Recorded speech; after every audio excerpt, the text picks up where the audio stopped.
आप कीजिए। बोलो श्री प्राणनाथ प्यारे की जय। बोलो श्री सतगुरु महाराज की जय। सर्व सुंदर साथ की जय। प्रणाम जी, सभी सुंदर साथ जी के चरणों में प्रणाम जी।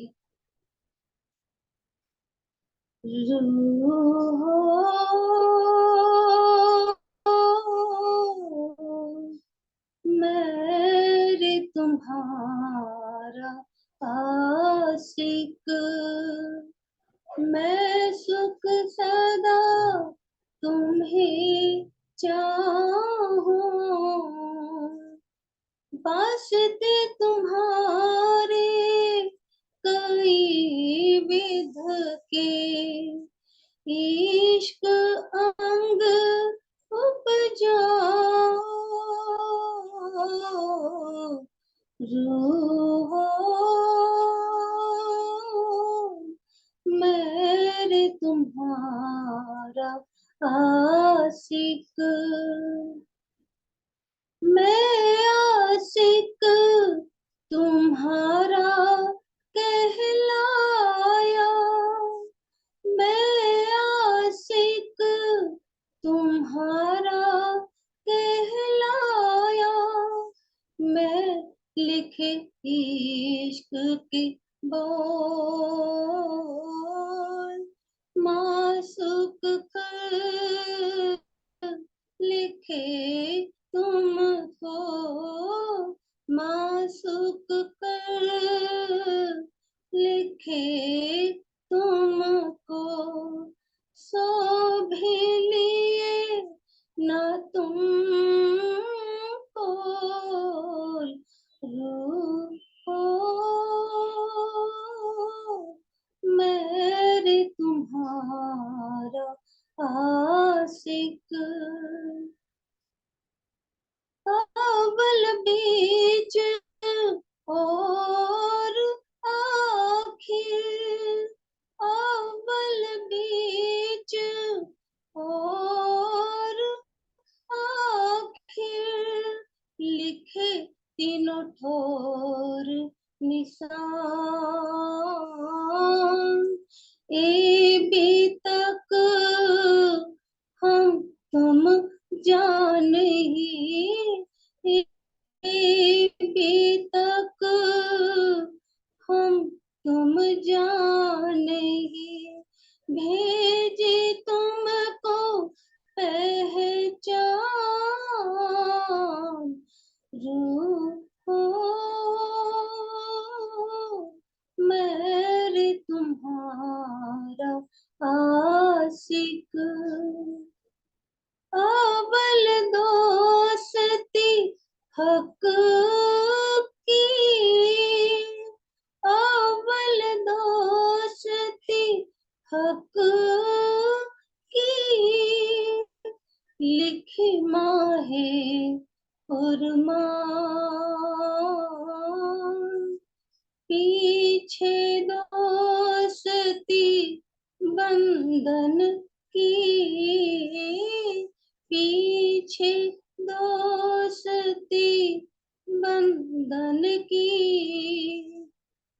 क्यों करी ना पहचान। रूहो मेरे तुम्हारा आशिक। देखो अचरज श्री मोहम्मद मोमिनो, देखो अचरज श्री मोहम्मद मोमिनो। जो बेसक हुए हो तुम, तुम किन दैती बुजुर्ग की, तुम किन दैती बुजुर्ग की। दिल अर्ज कर बैठे खसम, रूह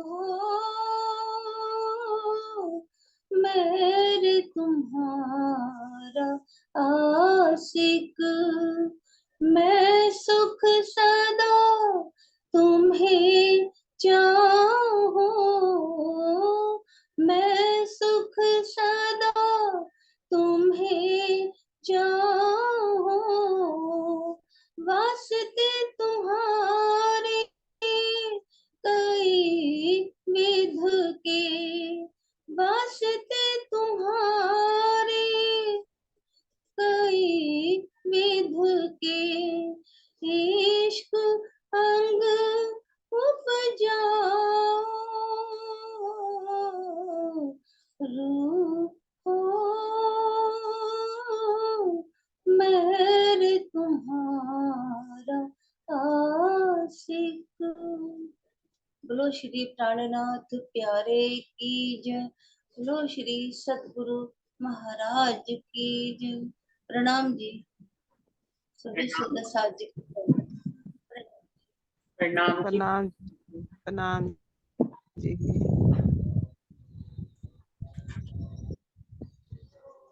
शुरू करते हैं सुंदर साथ जी। सभी सुंदर साथ जी को प्रेम प्रणाम जी। प्रथम लागू दो चरण को, तने ना छुड़ाइयो खेन, लाख तली तलेड़िया मेरे जीव के ही जीवन, इन पाँव तले पड़ी रहूं, धनी नजर खोलो बातों, पलना वालों निरखो नेत्रे मेरे जीव के ही जीवन, मेरे जीव के ही जीवन। श्री बंदो सतगुरु चरण को करूं सो प्रेम प्रणाम, अशुभ हरन मंगल करन धनी श्री देव चंद्र जी नाम। श्री प्राणनाथ निज मूलपति, श्री मेहराज सुनाम, तेज कुंवर श्यामा युगल जी को पल पल करूं प्रणाम, पिया जी को पल पल करूं प्रणाम। तो साथ जी खिलवट वाणी का 15वां प्रकरण चल रहा है। आशिक मेरा नाम वल्ला, आशिक मेरा नाम। श्यामा महारानी को धनी ये जिम्मेदारी दे रहे हैं कि सब लोगों को आपको परमधाम की बातें याद दिलाते हुए उनको परमधाम में मेरे पास लाना है। लेकिन उससे पहले धनी श्यामा महारानी को भी परमधाम की, जब उनके अर्श दिल में बैठते हैं तो पूरी बातें परमधाम की इश्क रबत की बताते हैं। धनी बता रहे हैं कि हम परमधाम में कहाँ बैठे, देखा जाए तो धनी के चरणों में ही तो बैठे हैं, और खेल कहाँ चल रहा है, धनी के दिल में ही चल रहा है। दिल रूपी पर्दे पे खेल को धनी दिखा रहे हैं। तो कोई जमीन क्या खेल की होती है? क्या झूठ की कोई जमीन होती है? झूठ की तो कोई जमीन नहीं होती है। हम अपने सपने से ही इसको समझ सकते हैं। हमारे सपने में जो, हमारी आंखों में जो सपना आता है उसकी कोई जमीन होती है, हम उसको क्या कहेंगे? वो 5 तत्व की जमीन थी या वो सपने की जमीन जो मेरी ही आंखों में, मेरे ही दिल में चल रहा था? बल्कि उसको मेरे दिल की जमीन कहें तो ज्यादा बेहतर होगा। वो 5 तत्व की जमीन नहीं होती है सुंदर साथी। जो हमारा सपना चलता है वो 5 तत्व की जमीन कहाँ होती है? वो तो मेरी ही नजर का खेल होता है, या मेरे अगर दिल से चल रहा है तो मेरे दिल की ही भूमि उस सपने की भूमि बन जाती है। और जैसे ही आंखें खुलती हैं तो वो मेरे दिल की ही भूमि में वो सपना समा जाता है। और क्या होता है? जो सुबह याद बनी रहती है वो कहाँ से बनी रहती है? यहीं पे तो याद बनी रहती है, या यहाँ पे याद बनी रहती है सुंदर साथी। तो उसकी जो याद भी होती है वो भी हमारे दिल में या बुद्धि में ही तो रह जाती है, और कहाँ रह जाती है? अभी इस बात को अक्षर ब्रह्म से भी समझ सकते हैं हम लोग। अक्षर ब्रह्म ने जो कालमाया के ब्रह्मांड में या अपने ही केवल ब्रह्म में जो देखा, धनी की लीला को देखा, उसको जब उसकी चेतना जागी तो उसने उसको कहाँ महसूस किया? अपनी ही तो भूमि पे उन्होंने उसको अपनी ही भूमि पे देखा और अपनी ही भूमि पे अखंड कर लिया।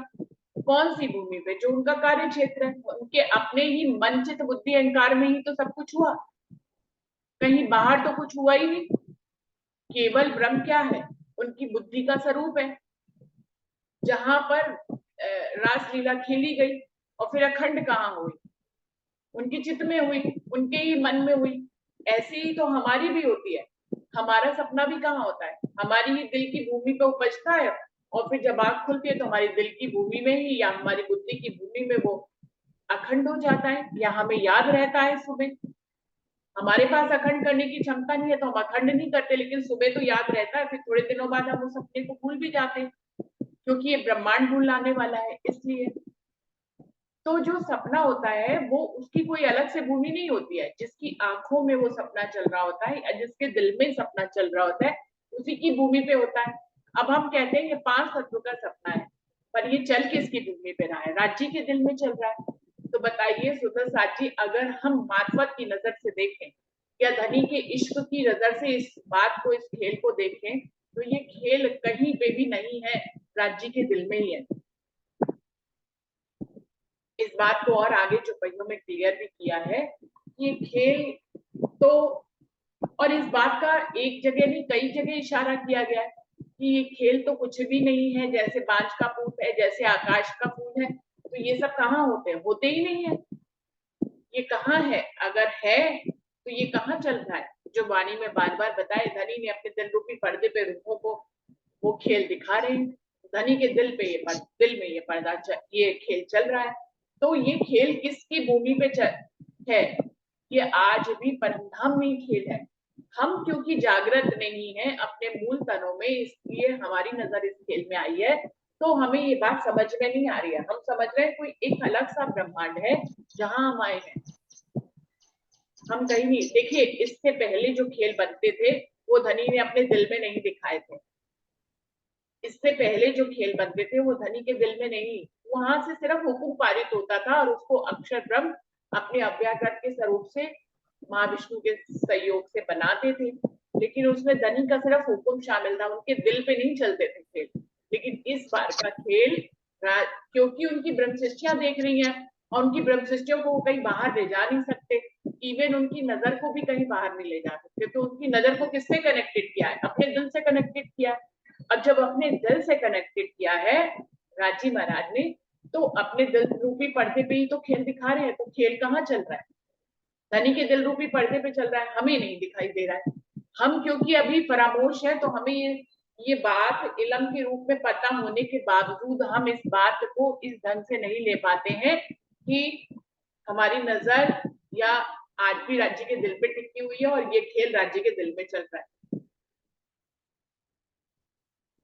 देखिए कह रहे हैं, बैठे 70वीं चौपाई पढ़ रहे हैं, बैठे आगू हक के किया था मजकूर, वहीं पे ही तो हमने वार्तालाप किया था, कहाँ बैठ के किया था, बैठे आगू हक के, हम तो हक के ही आगे बैठ के हमने सारी वार्तालाप करी, इश्क रबत किया और कहा चलो खेल में चलते हैं। इंतहाई नहीं है उस जिमी का, वो परम धाम की जमीन जो है ना उसकी कोई इंतहा नहीं है, मत समझिएगा कि रंग महल से लेके सागरों तक ही सिर्फ परम धाम है। सुंदर साथ जी, परम धाम की जमीन की कोई इंतहा नहीं है, आप चर्चनी सीखेंगे अगर तो सागरों के आगे भी, जब बाद में सागर खत्म कर देती हैं इंद्रावती जी, सागर तक का वर्णन करती हैं, तो उसके बाद कहती है अनंत अनंत परम धाम है। अब शब्दों में इससे ज्यादा नहीं ला पा रहे क्योंकि बुद्धि में ही नहीं आएगा, ना मेरे शब्दों में आएगा ना तुम्हारी बुद्धि में आएगा। अब इतने पक्ष में भी पुखराज पहाड़, हौज कौशल, मानिक पहाड़ इतने कठिन लगते हैं, सागर इतने कठिन लगते हैं, इससे आगे तो गिनतियां और ज्यादा डबल ट्रिपल चौपल हो जाती हैं, तो बुद्धि में नहीं आ पाएगा, वो परम धाम में ही जान सकते हैं।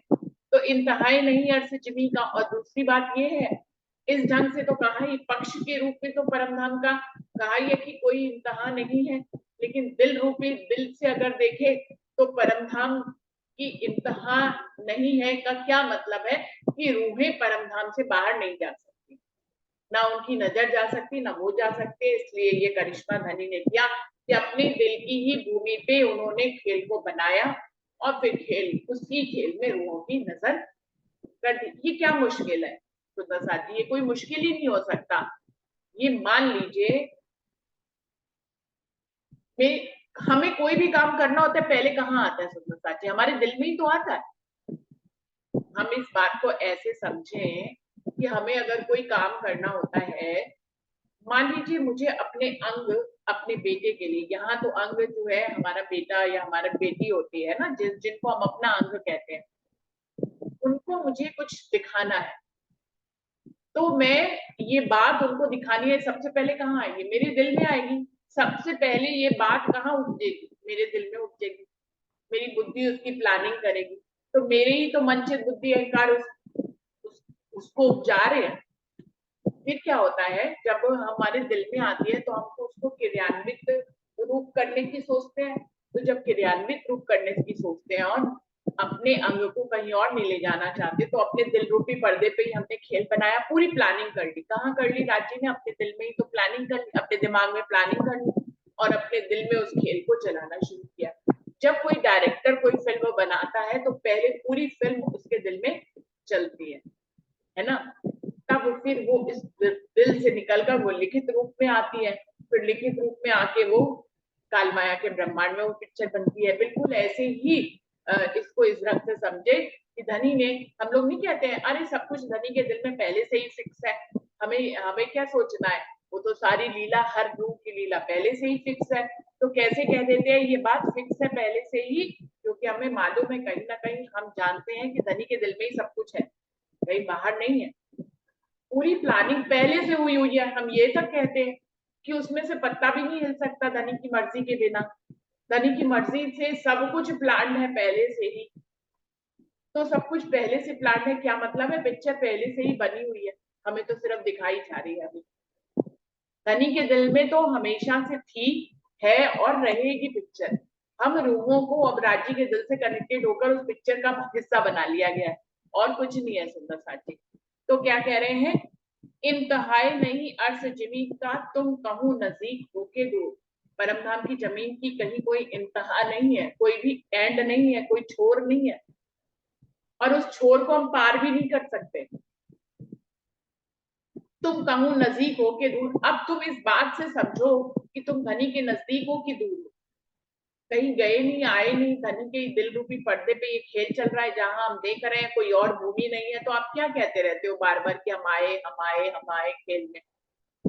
धनी यहाँ पर ऐसा भी चौपाइयों में कहते हैं कि हम आए फरामोश होकर, लेकिन यहाँ पर वो हमें अपने मार्फत की बात बता रहे हैं, अपने दिल के कुछ भेद बता रहे हैं कि इंतहाई नहीं अर्श जिमी का, तुम कहूं नजीक होके दूर। जब परमधाम की जमीन की कोई इंतहा नहीं है, कोई और छोर नहीं है, जहां तक नजर घुमाओ परमधाम परमधाम ही है, तुम उससे बाहर कैसे जाओगे? तुम कहो नजदीक हो के दूर, जब तुम उससे बाहर ही नहीं जा सकते, अब तुम क्या कहोगे इस बात को कि तुम धनी के नजदीक हो कि दूर हो? परमधाम में तो कुछ दूरी होती नहीं, परमधाम में तो करीबी करीबी होती है। तो धनी के दिल में भी हम चले गए तो धनी के करीब है, और परामोशी से जागेंगे तो भी हम धनी के करीब होंगे, वहां पे दूरी जैसी बात ही नहीं है। अब जब हम परमधाम में ही बैठे हैं तो दूर नजदीक तो कुछ कह ही नहीं सकते, वहां द्वैत थोड़ी ना है जो हम कहें कहीं दूर चले गए कहीं पास चले गए। परमधाम में दूर और नजदीक का कोई मतलब नहीं है सुंदर साथ जी। ये द्वैत की भाषा में कहा जाता है कि रंग महल से हौज कौसर इतनी दूर है, रंग महल से राजपहाड़ इतनी दूर है, बड़ोबन मधुबन इतनी ऊंचे हैं, इतने दूर है। परमधाम में दूर नजदीक कुछ नहीं होता है। ये सब हमें यहाँ की भाषा में समझाने के बाद फिर धनी क्या कह देते हैं, उसका भेद खोलने के लिए फिर ये भी तो कहते हैं कि तुम्हारी मनचाही पातशाही है, तुम चाहो तो 10वीं भूम में चले जाओ, 10वीं भूम में बैठे बैठे पहली भूम में आ जाओ। तुम पहली भूम में मूल मिलावे में बैठे हो, वहां बैठे बैठे ही तुम सागरों में जा सकते हो, सागर में बैठे बैठे तुम मूल मिलावे में आ सकते हो, सागर में बैठे बैठे तुम हौज कौसर में जा सकते हो, हौज कौसर में बैठे बैठे तुम पुखराज में जा सकते हो। वहां पे चल के नहीं जाना पड़ता है। ये तो लीला के माध्यम से धनी ऐसा यहाँ की भाषा में बता देते हैं कि तुम्हें सुखपाल में उड़ाकर एक जगह से दूसरी जगह ले गए। परम धाम में यदि हम अपने आप की बुद्धि को, बुद्धि के मापतौल को छोड़कर यदि हम परम धाम की बातों को और परम धाम की लीला को एक अलग ढंग से सोच जाने पहचाने, अपनी अपनी अपने प्रेम के स्वरूप से सुप्रसाद जी, तो ये सारी बातें जो है रद्द हो जाती है। तो आप कहेंगे कि वाणी की बातें रद्द हो गई, वाणी की बातें रद्द नहीं हुई है सुप्रसाद जी। हमारी बुद्धि में आने के लिए धनी ने वहां की लीलाओं को इस ढंग से बताया है और एक एक मंदिर का हिसाब करके बताया। अगर एक इंसान जैसा हिसाब कर देते तो आपको संशय होता कि यहाँ तो इतने सारे आर्किटेक्ट है, तो फिर धनी ने भी एक ऐसी नक्शा जो है बना दिया। लेकिन आप देखेंगे कि उन्होंने एक एक सूत का हिसाब किया है ना। तो ये कोई आर्किटेक्ट इतना गहरा हिसाब नहीं कर सकता जितना गहरा परमधाम के हिसाब है। जो गहराई में चर्चनी जिन्होंने सीखी है वो समझ जाएंगे इस बात को। और इतनी गहराई से भी नाप तोल करने के बावजूद भी अंत में धनी कह देते हैं कि कोई माप तोल नहीं है वहां पे। इतनी गहराई तक का मापतौल बताने के बाद भी कहते हैं कि वहां पे तो मनचाही पातशाही है। आप जहां चाहे दरवाजा ऊंचा हो जाता है, बड़ा हो जाता है, जहां चाहे दरवाजा छोटा भी हो जाता है। तख्तरवा जब जो है छठी भूम से बाहर निकलता है तो दरवाजा बड़ा हो जाता है, फिर तख्तरवा निकल जाता है, दरवाजा छोटा हो जाता है। तो जो मापतौल बताया सब फेल हो गया ना सुंदर साथ जी। मापतौल बता भी रहे हैं, इतनी महीनताई से बता रहे हैं कि आपको लगे कि परमधाम, आपको पता लगे कि कितने सुगढ़ ढंग से, कितने सटीक ढंग से परमधाम के 25 पक्ष हैं। लेकिन बाद में ये मनचाही पातशाही की बात कह के धनी अपने दिल का गुजबेद बताते हैं कि वहां पे दूर नजदीक कुछ नहीं है। द्वैत जैसा कुछ मत समझ लेना, द्वैत जैसा मापतोल मत समझ लेना, द्वैत जैसा दूर और नजदीक मत समझ लेना। इतने कोस दूर है, इतने फलाने दूर है, इतने कोस वहां चलो, इतने कोस वहां चलो। आपको चलना है फिर तो आप थक ही जाएंगे। परमधाम में थकना भी नहीं, थकना कहाँ है? थकना भी तो द्वैत की दुनिया में है। परमधाम में जब थकना ही नहीं है तो फिर सुखपाल की क्या जरूरत है? सुखपाल भी है। तख्तरवा की क्या जरूरत है? वो भी है। वहां तो थकना होता ही और पैदल चलना भी नहीं होता। आपने मन में सोचा आप मौजगो सरकार पहुंच जाएंगे, आपने मन में सोचा आप पुखराट पहाड़ पहुंच जाएंगे, तो वहां पे सुखपाल और तख्तरवा की क्या जरूरत है सुंदर साथी? यदि मन में ही सोचने से हम हर जगह पहुंच जाते हैं तो ये सारी लीलाएं हैं वहां पे। लेकिन आपको कालमाया आपकी बुद्धि में आए इसलिए कालमाया के ढंग से बताई गई है। लेकिन फिर ये बात कहकर वो आपको इस बुद्धि से आगे भी ले जाना चाहते हैं। जब वो कहते हैं कि सब कुछ मन की पातशाही से होता है, ऋतुएं मन की पातशाही से आती हैं, दूर नजदीक वहां पर कुछ नहीं है, आप पल भर में ही कहीं पहुंच जाएंगे।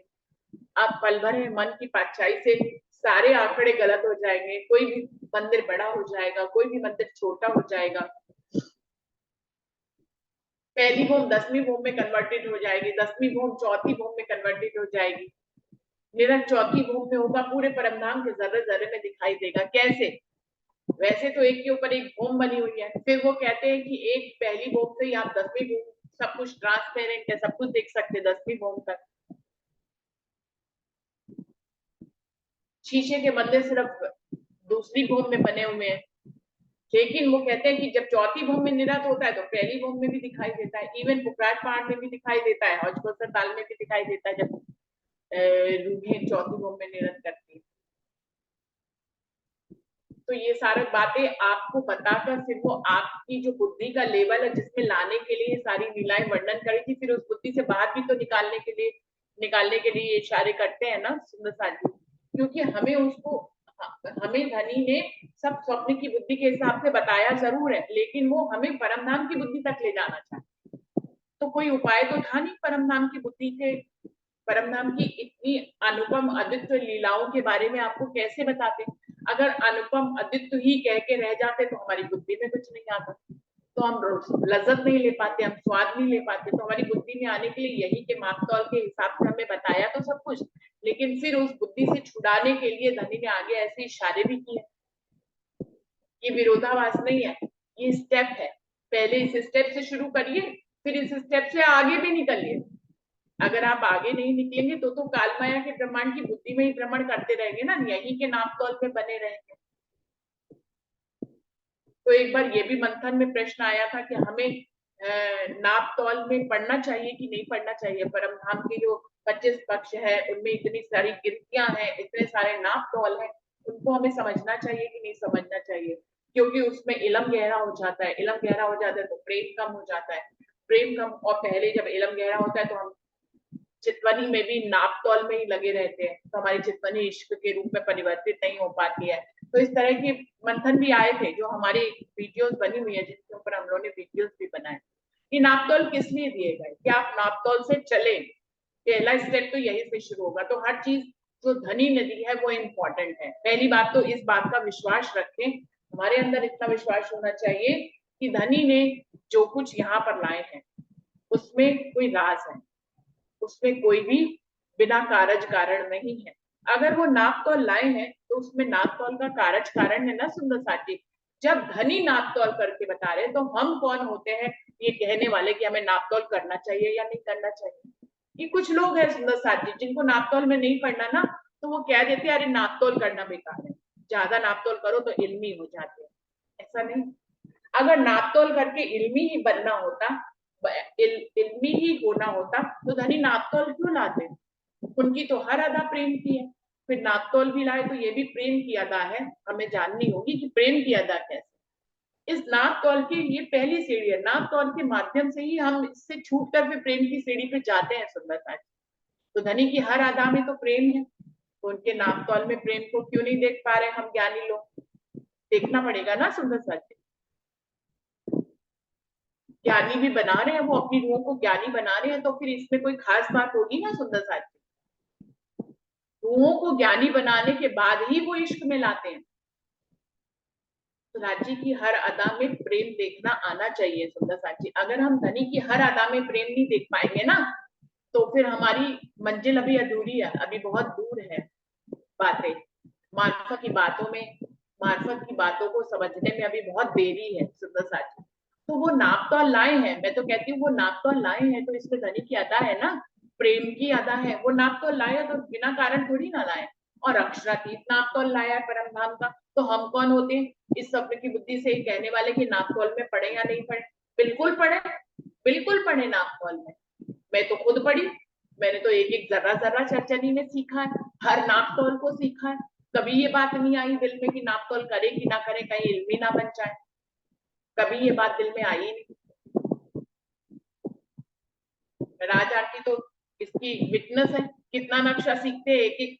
जब ये यहाँ कानपुर रहती थी तो हम लोग खूब नक्शा सीखते थे, और एक एक जर्रे जर्रे को सीखते थे, एक एक नाप तोल को सीखते थे, है ना राज आंटी, ऐसा करते थे ना हम लोग। बिल्कुल करते थे। बिल्कुल करते थे। परम धाम का जो पहला मेन है, मतलब जहाँ 4 मंदिर के चौड़े चबूतरे हैं, उसके थंब की वो गिनते थे कि उसकी चौखट नीचे तक कैसे गई है, ऊपर कैसे, बराबर लेवल कैसे होएगा। पूरी रानी आंटी से सीखते थे। पूरा पूरा पूरा सीखते थे हमने और पूरा हमारे सीखते दिल में थे। कभी आया ही नहीं कि इससे हम इल्मी बन जाएंगे। तो सुंदर साथी धनी ने भेजे हैं नाप तोल हम, और उनकी हर अदा में एक प्रेम है, एक इश्क है। हम जानते हैं वो इश्क के स्वरूप है, इश्क के बिना कुछ देते ही नहीं। तो वो नाप तोल में यदि उन्होंने भेजा है तो वो हमें डालना चाहते हैं ना नाप तोल में, और उसमें भी एक उद्देश्य कारज कारण होगा। जब हम नाप तोल में जाएंगे तभी तो नाप तोल से छूटकर हम इश्क में जाएंगे। अगर नाप तोल नापा ही नहीं तो फिर कैसे इश्क में जाएंगे। क्योंकि इस ब्रह्मांड में इल्मी इश्क की ही मंजिल है। देखिए वायदत वाला इश्क तो परम धाम में है, उसमें तो गरक हो जाते, फिर उसमें तो कोई नाप तोल आप नहीं कर सकते। अब धनी ने आपको इलम के सागर में लाए हैं तो नाप तोल तो दिखाएंगे ना सुंदर साथी, और नाप तोल से ही हम जो है ना प्रेम।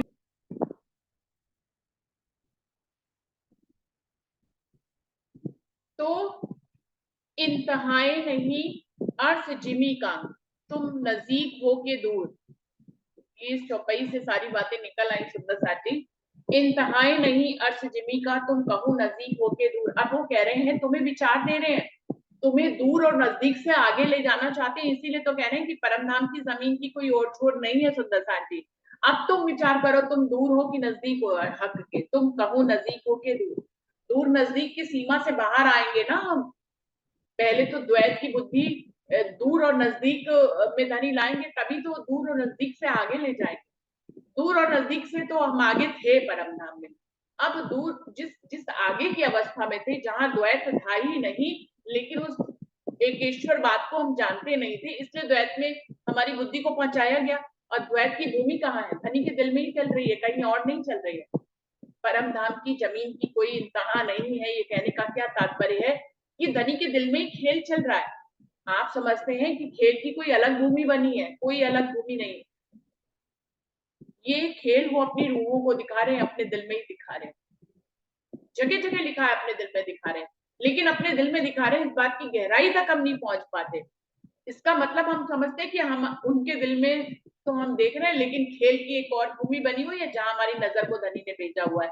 बिल्कुल ऐसा नहीं है, धनी के दिल में खेल चल रहा है, वही प्लानिंग चली थी उनकी बुद्धि में, वहीं पे खेल चल रहा है। हमारी नजर उन्होंने उस खेल में करी है, कौन से अपने दिल रूपी पर्दे वाले खेल में ही तो अपनी नजर को करे हैं, रूहों को कहीं बाहर नहीं ले जा सकते।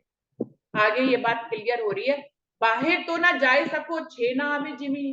देखिए 71वीं चौपाई को आप लोग अपने घर में भी पढ़िएगा, ये स्वरूप साहब खोल के, जब बाहर तो ना जाए सको, स्पष्ट लिखा है, परम धाम की जमीन से बाहर नहीं जा सकते, बाहर तो ना जाए सको, तभी तो कह रहे हैं यदि इस कुंजी को आप समझ गए कि बाहर तो जा ही नहीं सकते, तो आपको दूर नजदीक का मतलब समझ में आ जाएगा, आप दूर नजदीक से आगे निकल जाओगे। दूर नजदीक परम धाम की समझ से आप काल माया के ब्रह्मांड में दूर नजदीक का मतलब समझते हैं, फिर उस दूर नजदीक को परम धाम की भाषा में घटाएंगे तो दूर नजदीक क्या होगा, कहने को हौज कौसर इतना दूर, और आपके रंगमहल में बैठे बैठे आप हौज कौसर पहुंच जाते हो, कोई सुखपाल की जरूरत नहीं, कोई जमीन पे चलने की जरूरत नहीं, कोई वनों को पार करने की जरूरत नहीं, जबकि आपको पार करने के लिए इतनी बताया कि रंगमहल से जो है हौज कौसर जाने के लिए बीच में बट पीपल की चौकी पड़ेगी, बड़ो वन पड़ेगा और कुछ निकुंज पढ़ेंगे, तब जाके कहीं हौज कौसर आएगा। जब आपको गिनतियों में सिखाते हैं तो इतनी दूरी बता देते हैं, है ना, और जब आपको चितवनी कराते हैं तो कहते हैं दूर नजदीक कुछ नहीं है, आप मूल मिलापे में बैठे बैठे ही हौज कौसर जा सकते हो। फिर लीला के लिए आपको सुखपाल में भी बिठा देते हैं और हौज कौसर पहुंचा देते हैं। फिर लीला की नजर से ही आपको कहते हैं आप मनवेगी ढंग से भी पहुंच जाते हैं, आप मन के उससे भी पहुंच जाते हैं। फिर आपको इशारा भी देते हैं कि सुखपाल को कोई और ना समझना, सुखपाल भी रूह है, रूह स्वरूप है, सुखपाल भी मन वेगी है और सुखपाल भी मन का स्वरूप है, आपके रूह का स्वरूप है, आत्म स्वरूप है, चेतन है। आपने चाहा कि हौज कौसर जाना है, वो भी जो है सुखपाल पे जाना है तो सुखपाल आ जाएंगे। तो सुखपाल कौन हुए, आपके ही मन के स्वरूप हुए। बाहर तो ना जाए सको छे ना आवे जमीन, आप बाहर जा ही नहीं सकते, परम धाम के बाहर ना आप जा सकते ना आपकी नजर जा सकती है, छे ना आवे जमीन, उस परम धाम की जमीन का कोई किनारा है ही नहीं, कोई किनारा होगा तब तो उसको लांघ कर आप कहीं बाहर जाओगे ना। सुंदर साथ जी, एक जरा जुदा ना हो सके, वहां पर एक जर्रे जितना भी आप जुदाई नहीं हो सकती, तभी तो ऊपर पूछा तुम अब विचार कहो, कहूं नजदीक हो के दूर, तुम धनी के पास हो के दूर हो, वो कह रहे एक जरा जुदा ना हो सके, एक जर्रे जितना भी आप जुदा नहीं हो सकते धनी से। तुम्हें ठौर ना बका बिन, तुम्हें लिखा है तुम्हें, और जीवों की बात नहीं करे, तुम्हें ठौर ना बका बिन, ये रूहों तुम्हारे लिए परम धाम के अलावा कोई ठिकाना नहीं है, तुम्हें ठौर ना बका बिन, तुम्हारे पास परम धाम के अलावा कोई ठिकाना नहीं। हक संदेशे ले हो कौन तरफ तुमको हक, आया इलम खुदाई तुम पे जिनमें जरा न सक। वो कह रहे हैं हक संदेशे ले तो कौन तरफ तुमको हक, ये जो तुम नाजी महाराज के संदेशे पढ़ रहे हो इलम के माध्यम से, ये जो खुदाई इलम तुम्हारे लिए आया है, कौन तरफ तुमको हक, कहाँ से धनी भेज रहे हैं, तुम्हारी किस तरफ धनी है, विचार करो ना, इसी प्रकरण में आया कि तुम विचार करो, तुम दसों दिशाओं में विचार करो धनी किस तरफ है, किसी भी दिशा में नहीं है, तुम्हारे दिल में है, और हम धनी के दिल में, धनी हमारे दिल में। अब जब हम किसी के दिल में होते हैं उसको क्या कहेंगे, ऊपर नीचे दाएं बाएं पूरब पश्चिम अग्नि नैऋत्य वायव्य ईशान। मान लीजिए मेरे दिल में डॉली दीदी बसी हैं, आप सब बसे हैं, बिमला दीदी बसी है, मीनू दीदी मेरे दिल में बसी है, आप सब मेरे दिल में बसे हैं, तो क्या कहेंगे, आप जो है मेरे पूरब में है, पश्चिम में है, उत्तर में है, दक्षिण में है, जमीन में है, आसमान में है, अग्नि में है, नैऋत्य में है, वायव्य में है या ईशान में, कौन सी दिशा में कहेंगे आप मेरी कौन सी दिशा में, या मैं आपकी कौन सी दिशा, अगर मैं आपके दिल में बसी हूँ तो मैं आपकी कौन सी दिशा में, दाएं बाएं ऊपर नीचे पूरब पश्चिम कहीं हूँ क्या, नहीं, कोई दिशा ही नहीं आएगी। सुनो साथी, दिल में बसे तो इसको क्या ही दिशा कहेंगे, यही बात यहाँ पर धनी कहने की कोशिश कर रहे हैं, एक जरा जुदा ना हो सके, तुम्हें ठौर ना बका बिन, तुम्हें परम धाम के अलावा कोई जमीन तुम्हारे लिए है नहीं,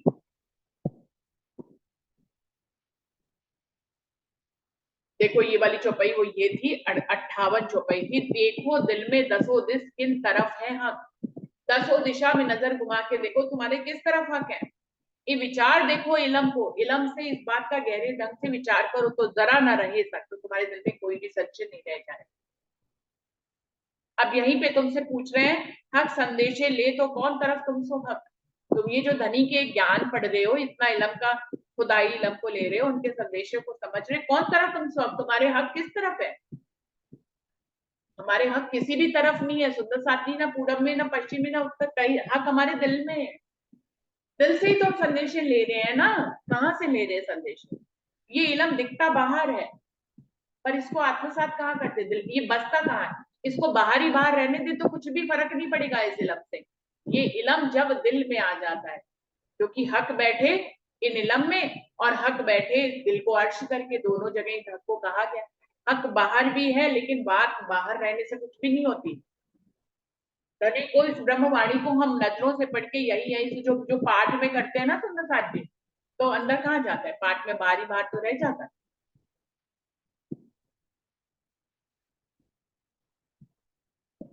कौन तरफ तुमसो हक आया इलम खुदाई तुम पे, जिनमें जरा न सक, इसमें कोई भी संशय, जिनमें जरा न सक, इस खुदाई इलम से जो तुम्हें संदेशे के रूप में धनी बेच रहे हैं, इसको यदि गहराई से समझ लोगे, यहाँ से समझ लोगे तो जिनमें जरा न सक कोई संशय नहीं रह जाएगा। फिर आगे हर बात को क्लियर करें। तुम्हें अर्श दिखाया दिल में, जो खोलो ले कुंजी समूह, यदि तुम इस ज्ञान की कुंजी से शहूर कर लो, इससे तुम्हें सारे राज खुल जाए, तो तुम्हें अर्श दिखाया दिल में। परम धाम राज्य कहाँ दिखा रहे हैं हमें, हमें परम धाम कहाँ दिखा रहे हैं। ये जो हमारा वजूद है हम दिल से ही तो देखते हैं, कि कोई बाहरी नजरों में कहीं हमें परम धाम दिखा रहे हैं। कोई इस दुनिया की किसी दिशा में हमें परम धाम दिखता है, पूर्व पश्चिम उत्तर दक्षिण ऊपर नीचे, दिल से देखते हैं हम। जो चितवनी करते हैं दिल से करते हैं सुंदर साथी, दिल में ही तो परम धाम देखते हैं।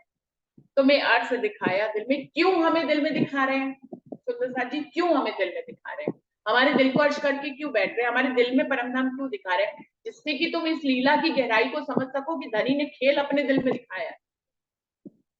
खेल दिखाने के लिए वो कहीं तुम्हें ले नहीं गए, अपने दिल में ही दिखा रहे। जैसे तुम्हें तुम्हारे दिल में अर्श दिखा रहे हैं ना, तभी ये लीला जो डाली है ना तुम्हारे दिल में अर्श दिखाने की, हमारे हम जो यहाँ पे चित्रनी करते हैं अपने दिल में अर्श देखते हैं ना, ये लीला किसलिए धनी ने करी है कि तुम समझ सको इस लीला के भेद से कि धनी ने खेल कहाँ दिखाया, अपने दिल में दिखाया। धनी ने खेल अपने दिल में दिखाया और हमें अर्श हमारे दिल में दिखा रहे हैं। तुम्हें अर्श दिखाया दिल में, जो खोलो ले कुंजी सहूर, इस कुंजी को शहूर करके यदि तुम आगे मार्फत तक अपनी बुद्धि को अपनी समझ को ले जाओ और इस भेद को समझो, तो तुम्हें समझ में आएगा उलफ फरामोशी ना रहे अर्श दिल हक कर, तो तुम्हें समझ में आए कि कोई भी कुल्फ और फरामोशी तो है ही नहीं। परम धाम में इसको फरामोशी, एक तरफ वो कहते हैं कि तुम्हें फरामोश कर दिया, तुम्हारे मुंह पे ताले लगा दिए, दूसरी तरफ वो कहते हैं कि परम धाम में एक पल भी व्यतीत नहीं हुआ।